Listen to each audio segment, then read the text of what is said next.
हाय पासु कय पार भक्त जनने दिले धरीने दया कीधा चारु चरित्र गान करवा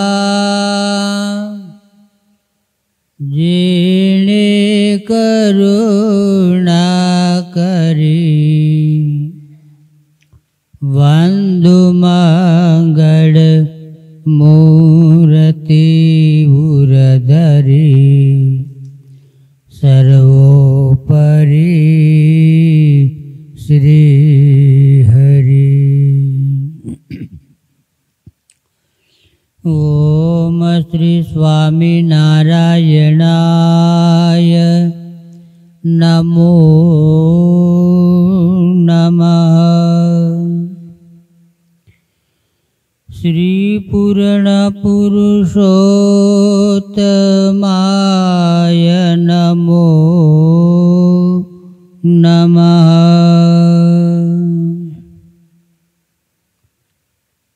श्री स्वामीनारायणाय नमो नमः। श्री हरि कृष्णाय नमो नमः। श्री पूर्ण पुरुषोत्तमाय नमो नमः। श्री सजानंद स्वामिने नमो नमः। श्री नीलकंठाय घनश्यामाय नमो नमः। श्री गुणातीतानंद स्वामिने नमो नमः।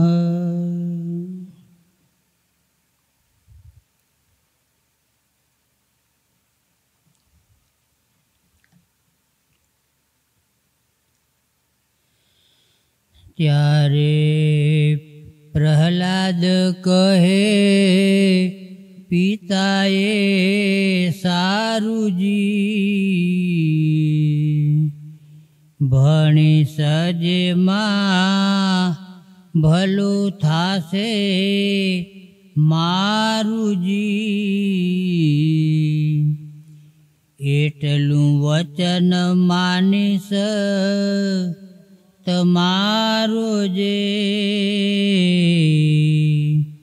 एवं सोने सूत थी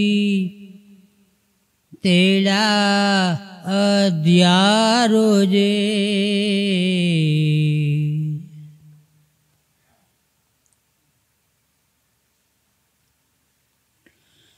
अध्यारो संडामर कजे तेणे कहे छे ये मबुपाड़ भणावो आने विद्या आपणी जाओ तेली बेसाड़ो निसाड़।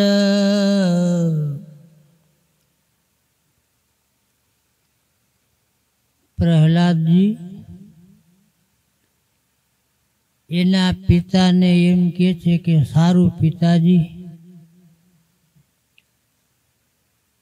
जेम तमे कहो ने एम हूँ करीश एटले सारू लगाड़वा माटे टूंकमां।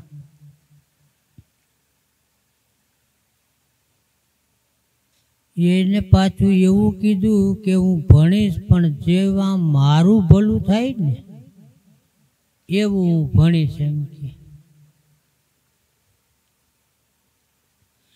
એટલું વચન તમારું મારે માનવાનું છે, મારું ભલું થાય ને એમાં। પછી આને એમ થયું કે ભાઈ આ કંઈક વ્યવસ્થિત જવાબ આપ્યો છે પ્રહલાદે, એટલે આમાં મારું સારું થશે એમ કે. પછી માસ્તરને કીધું કે આને આપણી આસુરી વિદ્યા ભણાવો. આસુરી તો કાંઈ ભણે એમ હતા નહીં.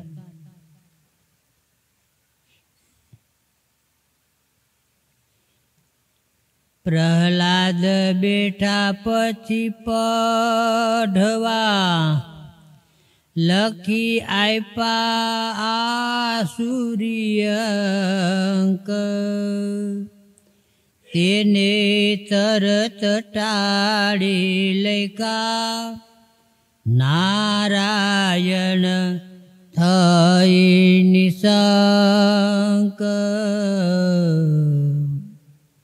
માસ્તરે આસુરી અક્ષર લેખા છે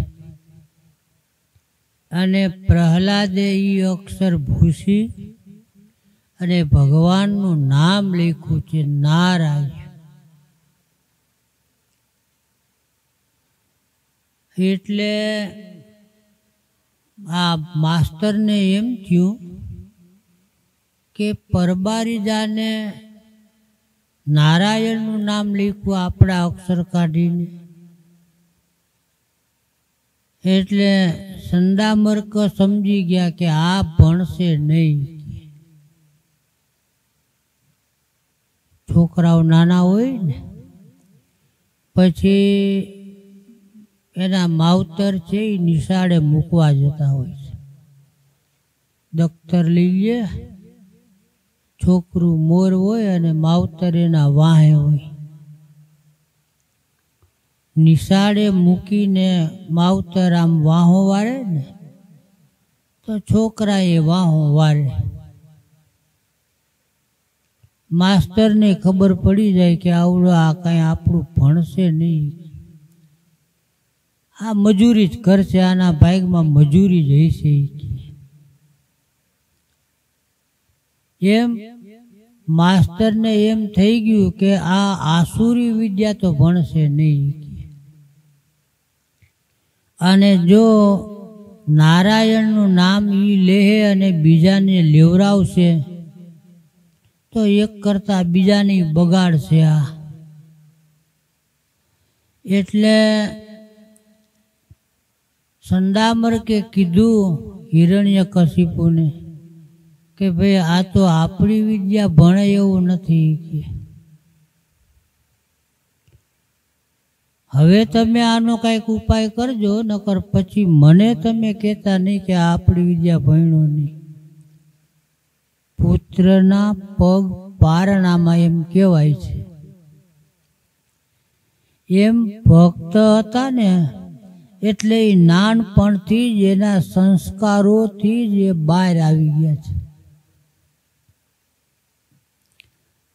હવે હિરણ્યકશિપુને એટલું અભિમાન હતું કે બધા જ મારું ભજન કરે છે અને આ મારો છોકરો જ મારું ભજન ના કરે. એટલે પ્રહલાદને સમજાવે છે પણ પ્રહલાદ કોઈ રીતે સમજતા નથી.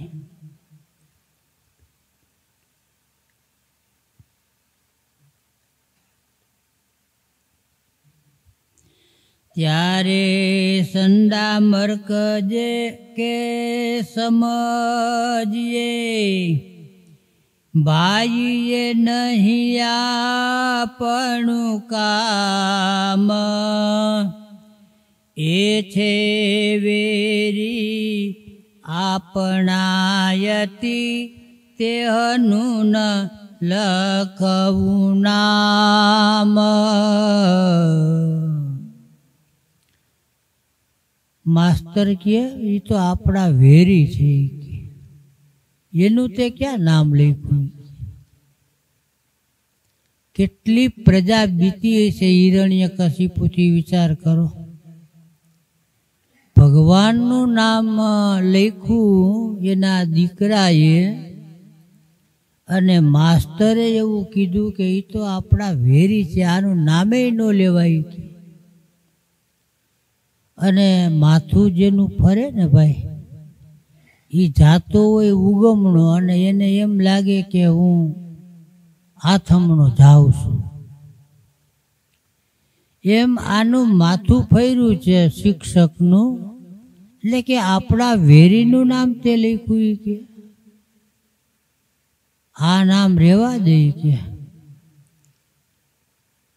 પ્રહલાદે એનું નામ આવ્યું શિક્ષકનું, કે આ નામ જ સાચું નામ છે. નારાયણના નામથી ઓધાયરો અજા મેળને. એક નારાયણનું નામ જ એવું છે કે એ તમને ભવસાગરનો પાર ઉતારે છે. બીજા ઘણાય નામ છે પણ ભવસાગર તરવાનું આ નામ છે, એનાથી તમે સંસાર સાગર તરી જવાના છો. પ્રહલાદ હામો શિક્ષકને ઉપદેશ આપે છે.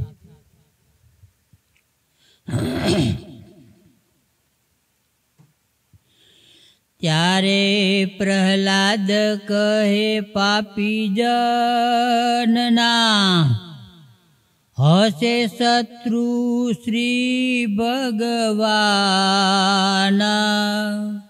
મારે તો સદાયે મિત્ર છે, આજે અંતે મધ્ય નિદાન. પાપી હોય ને પાપી, એના શત્રુ ભગવાન હોય છે અને એ ભગવાન પાસે સારું ચીતવી ના શકે. એનું નામ કહેવાય આસુરી. નકર ભગવાન પાસે સારું પોતાનું તો ઈચ્છવું કે ના ઈચ્છવું, પણ પોતાનું સારું ના ઈચ્છી શકે. શોભારામ હતા ને, પછી એ આમ કંઈક આગેવાન વ્યવહારિક રીતે, એટલે સત્સંગનો બહુ દ્રોહ કરે. પછી એક દી એને કુબુદ્ધિ હુજી. સત્સંગીને કહે, જો સ્વામિનારાયણ ભગવાન સાચા હોય ને તો હું 8 દીમાં આંધળો થાવ. કદાચ ભગવાનનું પારખું કરવું હોય ને તો સારું આપણું ઈચ્છાય, ભલે ને દ્વેષ ભાવથી, પણ સારું તમારું તમે ઈચ્છો તો બુદ્ધિવાળા કહેવામાં આપણે. એટલે સત્સંગીએ કીધું ભગવાન કોઈનું ખરાબ ના કરે કે, તો એ કે મેં કીધું એ મર ભલે થાય કે, જો સ્વામિનારાયણ ભગવાન સાચા હોય તો હું 8 દિવસમાં આંધળો થાવ. સત્સંગીએ તો બિચારાએ આમ કોઈનું ખરાબ થાય એવું દેખતાય નહીં. પછી નિષ્કુળાનંદ સ્વામીએ ભક્ત ચિંતામણીમાં લખ્યું, વાયદો વેગળો રહ્યો 8 દિવસનો, 4 દિવસમાં એ આંધળો થઈ ગયો. હવે શું ફાયદો એને થાય? ભગવાન પાસે કદાચ દ્વેષ ભાવથી માગવું હોય ને તોય સારું કાંઈક મગાય. કદાચ ન થાય તો કાંઈ નહીં, પણ હલકું તો આપણું ન થાય. એટલે સ્વામી કે હામુય ના ચીતવી શકે.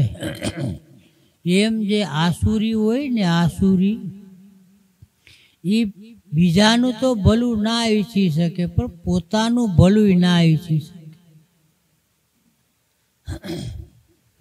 એટલે ભગવાન છે ને એ કલ્પ વૃક્ષ છે. તમે જેવું ચિંતન કરો ને એવું તમને ફળ આપવાના છે. કલ્પ વૃક્ષ છે એને પોતાની ફરજમાં આવે છે, પણ તમારે હું ચિતવવું ને એ વિચાર કરવાનો છે. એક રસ્તાને કાંઠે ઝાડવું હતું, જે ચિતવો ને એ થાય એમાંથી. એ કલ્પ વૃક્ષ હતું. પછી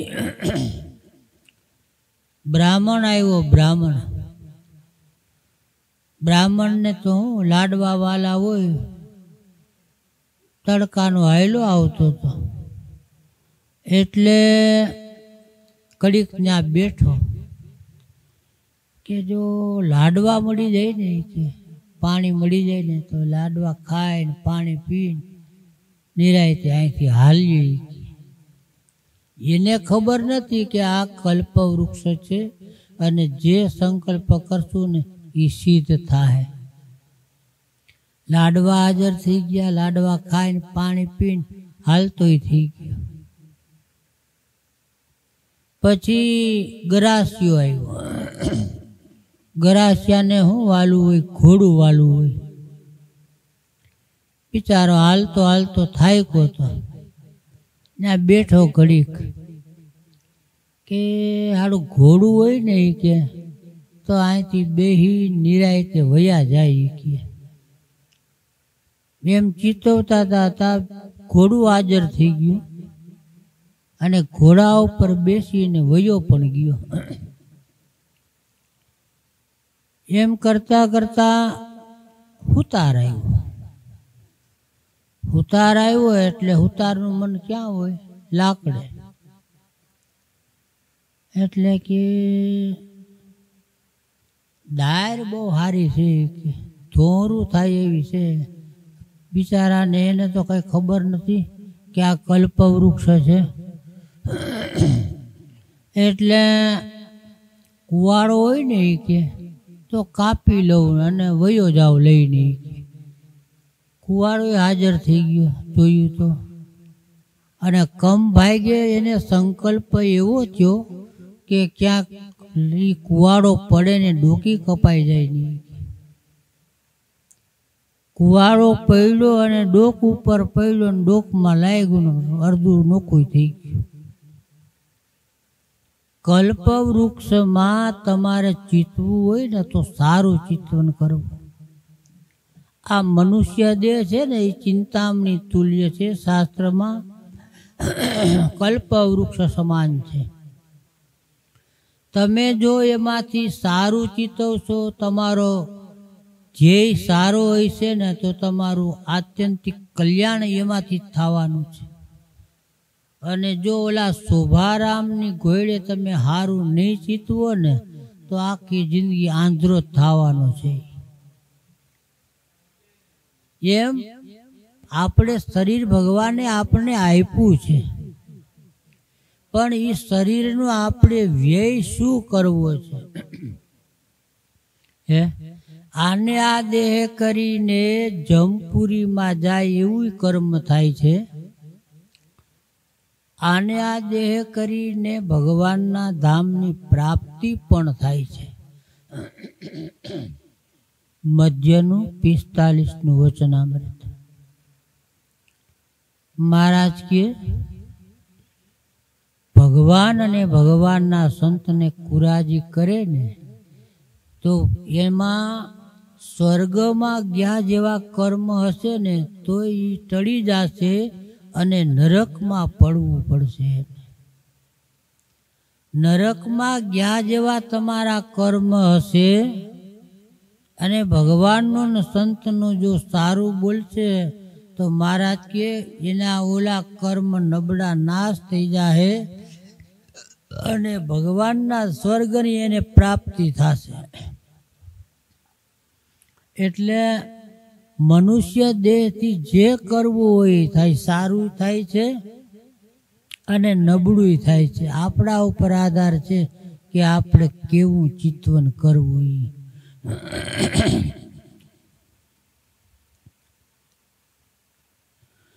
મરી જાવું સહુને મૂરખો, સીધ ચડો છો બીજે નોર. ભજો શ્રી ભગવાનને તજો બીજો સોર બકોર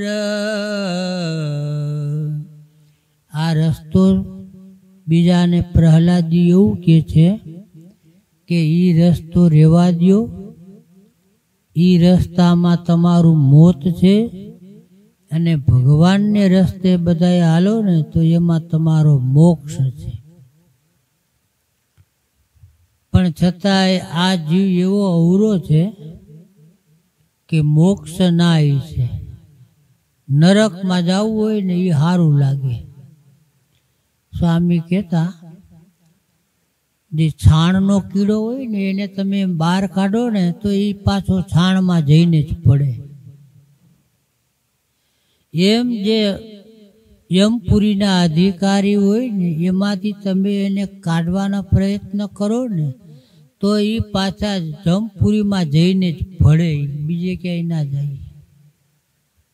અને ભગવાનના ભક્ત છે એ ભગવાનના ધામમાં જવાની જ ક્રિયા કરતા હોય છે.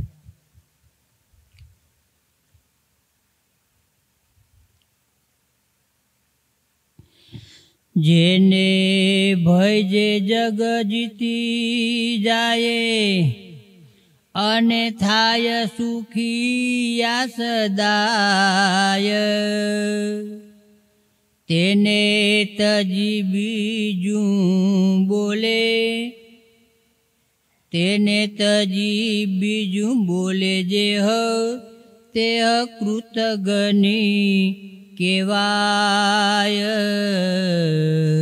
જેને ભજવાથી આ જગત જીતાઈ જતું હોય એને તજીને બીજું તમે કરો તો આપણા જેવો મૂર્ખ કોણ કહેવાય?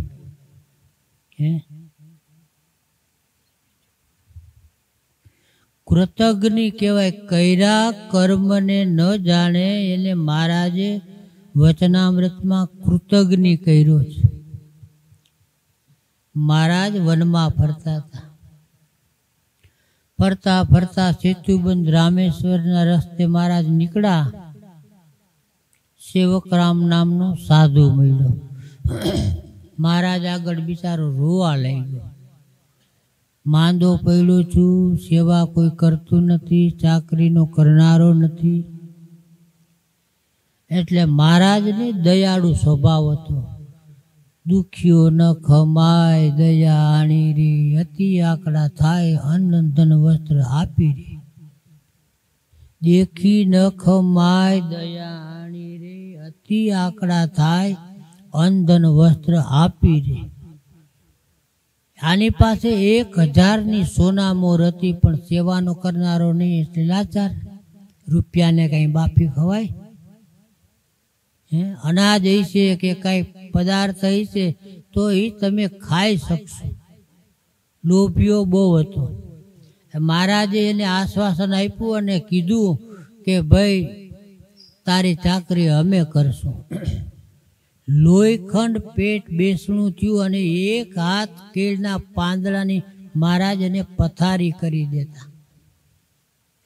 અને દરરોજને માટે પથારી નવી કરે ધોતા હોતી. એટલે મને પાછો કેવો કે મહારાજને સોનામોર આપે અને ગામમાંથી સીધું મગાવે, પણ પોતા પૂરતું મગાવે, બેયનું ના મગાવે. મહારાજ રસોઈ કરીને એને જમાડે હોતી. મહારાજ કે અમે વસ્તીમાં જઈ અને જમી આવતા, માગી આવતા. ક્યારેક ક્યારેક મહારાજ કે વસ્તીમાં અમને મળે નહીં ને તો અમારે અપવાસ થતો. પણ કોઈ દી સેવક રામે એમ અમને ના કીધું કે આપણે 2 વાસ્તે સીધું લઈ આવો ને 2ની રસોઈ તમે કરો. મને મહારાજે 1 મહિનો સેવા કરીને કે મહારાજ 2 દી પછી હાલી નીકળ્યા હોત તો કે ભાઈ આ કૃતજ્ઞ છે, આને પાસે રહેવા એવું નથી. આને